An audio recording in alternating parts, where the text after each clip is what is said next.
The imagery was stark as you've walked through, not only individually between Modi and President Xi of China, but obviously President Putin of Russia, hand in hand, talking, laughing. President Modi, or Prime Minister Modi, also took a ride, and he got an hour in the limousine. In the limo. Did Putin wanted to top Trump on that, right? They only got 5 minutes in the beast. That's right, potentially. I mean, what's clear is that Modi is demonstrating his freedom of action, his own autonomy, and the fact that India has other choices out there, not just the United States. And the timing of this summit, which has obviously been on the books for a long period of time, gave him that opportunity to demonstrate that there were other options. Now, to be clear, though, the scope of his discussions with both Russia and China were far more limited than the pictures would let us believe, particularly when we look at China, a country that Indian soldiers have actually gone to blows with as recently as just a few years ago, that has deep structural problems in their relationship, deep concerns about competition that China has about India's growing economy, and India's concern about China dominating its economy and limiting its autonomy in the region, both as a security partner and as an economic entity. And so with that in mind, this was a tactical shift on Modi's part, not a strategic shift in terms of realignment with President Xi in the long term. And when we look at the announcements, actually the substance of what came out of this, we saw very little. Right? We saw talk of returning to direct flights between China and India. We saw some discussion of smaller levels of border trade, but that's the level that we're talking about. Despite those pictures, there's still a lot to do.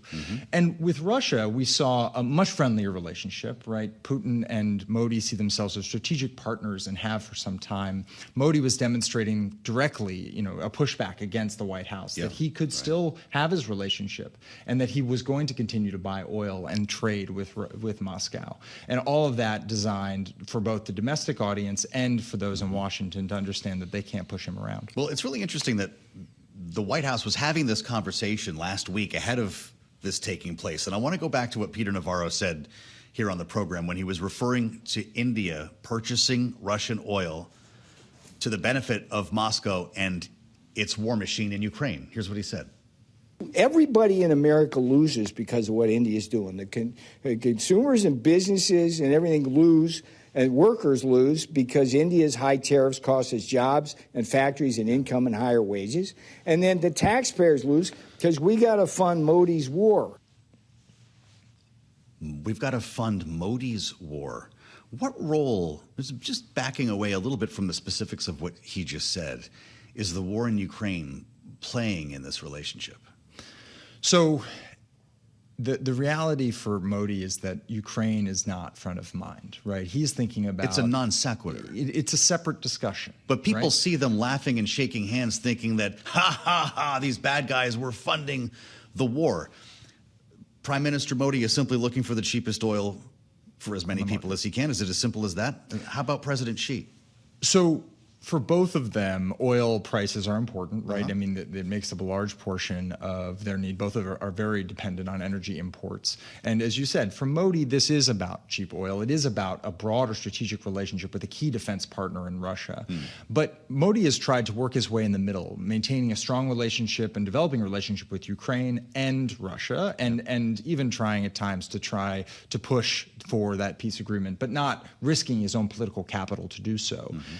Beijing is in a very different position, right? Following Russia's broader invasion of Ukraine, Beijing stepped in to support Moscow as Western sanctions really started to cripple the economy and has now become its primary and principal economic and security partner globally. And so this meeting with President Xi and President Putin was yet another moment for them to highlight that relationship isn't changing and that they're going to continue to grow what has become a over $250 billion trading relationship and a key lifeline for Moscow as it continues to conduct its war in Ukraine. I've only got a minute, Adam, but I'm just wondering what happened to your phone, what happened at your desk on Friday a little after 5 o'clock when the appeals court ruled along with the International Trade Court to say that most all of Donald Trump's tariff regime is illegal. So I think this didn't catch many of us by surprise, based on the arguments that were put forward before. There was an understanding that the court was likely to rule that the president exceeded his authority under IEEPA to put these tariffs in place. Ruling. That said, across our, people we're talking to and what we're hearing from, other global partners is that there's an expectation that Trump is committed to these tariffs, that he's going to find a way to get those tariffs in place, whether it's through IEEPA or through a variety of other mechanisms. So just replace the emergency and it's a different conversation. Yeah, but that said, uncertainty looms large again, right? Well, while tariffs might come back, at what rate, on what goods, and how will they be implemented? So, and throw on top of that this question of whether they'd have to refund all of the tariffs they brought in. And, there's some really big questions left outstanding.